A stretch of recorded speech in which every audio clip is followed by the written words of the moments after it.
Asalaamu calaykum waraxmatullaahi wabarakaatu. Muuqaalkeenan waxaynu kaga hadli doonaa hagardaamooyinka ugu badnaa ee uu Talyaanigu u geystay ummadda Soomaaliyeed. Markii uu Talyaanigu soo noqday 1950kii, tallaabadii ugu horeysay ee uu qaaday waxay ahayd siyaasadda uu kala wareegay nolosha dalka, uuna si gaar ah gacantiisa oo keliya u soo gelinayo dhammaan dhaqaalaha dalka. Taasi waxay keentay in ay ummadihii oo dhan u rogeen mid faqiir ah, waxayna fasahaadiyeen noloshii bulshada, waxayna horjoogsadeen horumarkii aqoonta iyo dhaqaalaha, waxayna abaabuleen shirqoollo tiro badan oo ay ciriiri ku gelinayeen nolosha dadka.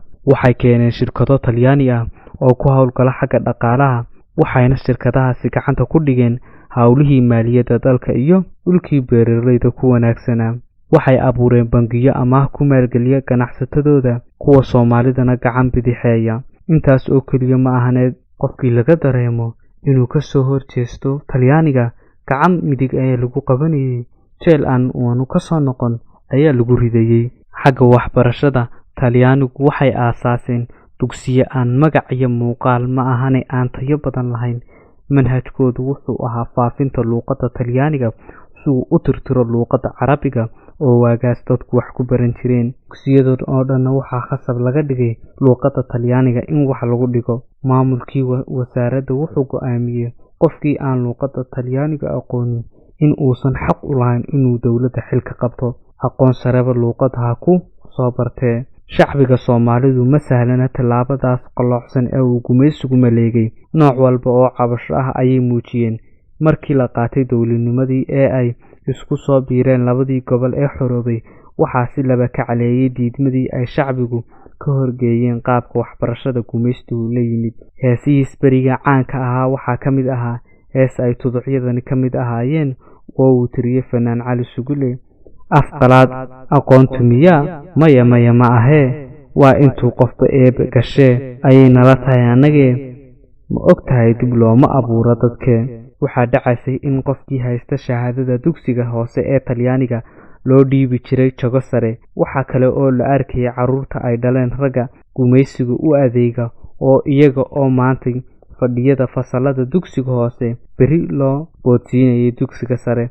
Taasina waxay keentay in ay waxbarashadii noqoto mid hoosta ka maran. Sidaas darteed waxaa soo baxay dhalinyaro luuqadda Talyaaniga ku hadlaysa, iyaga oo aan si wanaagsanayn u saxayn, aan qoraal iyo fikrad ku curin karin, ilaa dadkii la soo baxay dugsiyadii sare ee Talyaaniga laga waayay mid awoodo inuu qoro warqad nuxur leh inuu qof kale kaalmaysto ma ahane, haddii aanu ahayn qof hore wax uga bartay luuqadda Carabiga iyo Ingiriiska.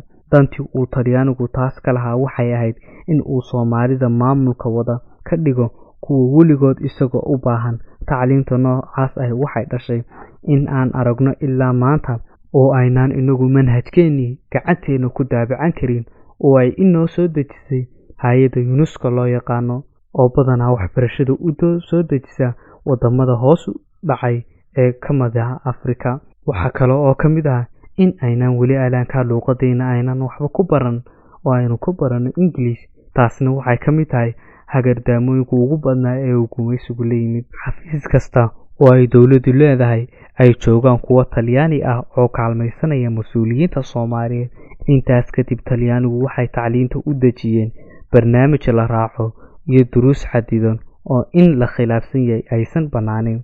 Barnaamijkaasina wuxuu noqday mid ardayda lagu mashquuliyo ciyaaro kala duwan sida kubadaha, kuwa hidaha iyo dhaqanka Soomaalida, durbaan garaacida, niikada iyo waxyaalo kale oo fasahaadinaya akhlaaqda ardayda, ilaa ay ardaydii karaahiyeysteen iskuuladii intoodii badnayda ay isaga carareen dugsiyadii Talyaaniga ayna u wareegeen kuwii aadka u yaraa ee Soomaalida.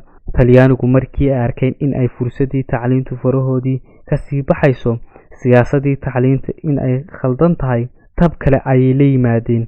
Ardayda tiro badan oo ah dafcooyin isku xigxigay ayay dalka Talyaaniga u qaadeen si ay u soo arkaan magaalooyinkooda waaweyn, warshadahooda iyo raadadkooda taariikheed ee qadiimka ah, ayna ula yaabaan oo ay ula weynaato ilaa Itaaliya. Hadhowna ay saaxiibadood uga sheekeeyaan waxa halkaas yaalla ilaa ay ku daabacaan Talyaanimadooda.